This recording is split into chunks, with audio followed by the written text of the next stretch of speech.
Kitchen with Allison Davis, and we are having all kinds of fun this week. I know. I'm making things her grandmother or mom used to make, and yes. just bringing back too many memories. It really is. It really is. So what are we making today? All right, so this week, again, we were talking, it's just about like one-pot dishes, simple suppers. Even if you're feeding the whole neighborhood, this is budget-friendly. This is just quick, easy.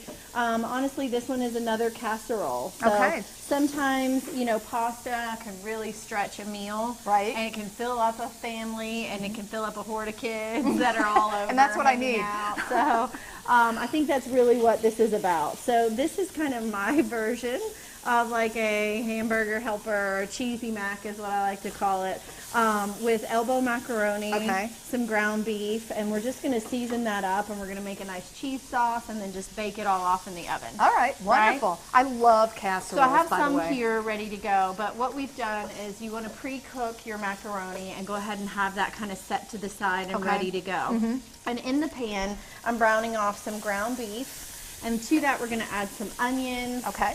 some bell pepper, some jalapeno.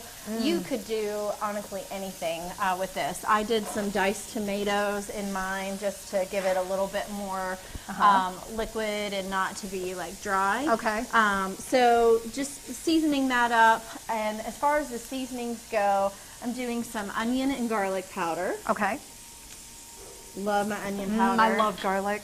a little powder, bit of onion chili powder. powder, so that's going to kind of bring a smokiness. And then on top of that, we're going to add some smoked paprika, which is going to give it a great color, but Oh, also yeah. that nice smoky flavor. Oh, it smells so good. All right. And then, of course, no matter what you do and everything I do, I always what? Salt and pepper.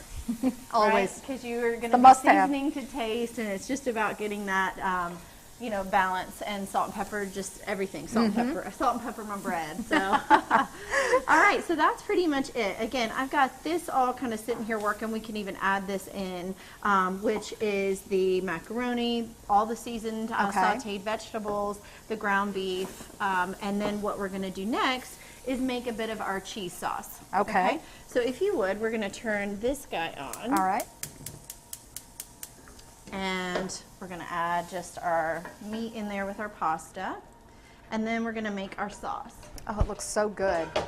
So the sauce, again, is very simple. And we're basically going to have some flour. Okay.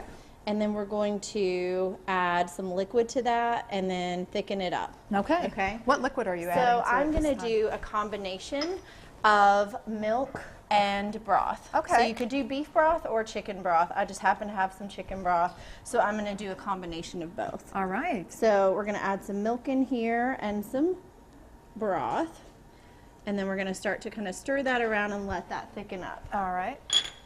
Again, I'm going to season that with salt and pepper as well. Sorry, that's such a tiny little spoon. That's okay. It'll work. I'll use anything. Well, it's all getting mixed in, so honestly I can just use the spatula here and just keep kind of mixing that. Okay. What you need to be cautious of and aware of is that with your flour, you really don't know how thick your sauce is going to be Right. until it comes to a boil. So you really have to kind of let that heat up, Okay. and then it will come to a boil. So when it comes to the boil, then it's going to.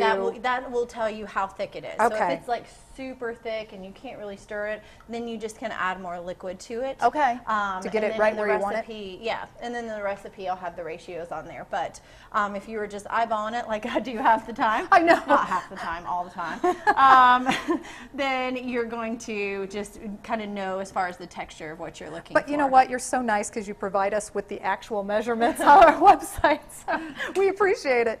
So But yeah, once this is that coming along. comes to a boil, and once that thickens, the last thing we're going to do, season, of course, with salt and pepper, and then cheese. Okay. So I've got a combination of cheddar and smoked Gouda, Oh, and yum. so that's going to make it like a nice cheesy sauce. Yeah. Then that's going to get mixed in, and all this is going to get mixed in together, so you have that nice sauce, and then just bake it off a little bit. But everything's fully cooked, so honestly, 5 minutes, once that cheese sauce is married in there, it's good to go. That is awesome. Oh my gosh. Yeah, and it's starting to thicken up a little bit. Well, thank you so much. I Yeah. appreciate it. And for this recipe and many other recipes that we have, go to our website at wtbq.com/. Midday, Kentucky. Is it burning? No, it's not. Good. And or you can go to Allison's website at wildtymecooking.com. And other than that, ooh, I can't wait to try this. I know. It's fantastic. I know. We'll help make Mom proud. Oh, I'm sure you have already. But we will be right back after this break.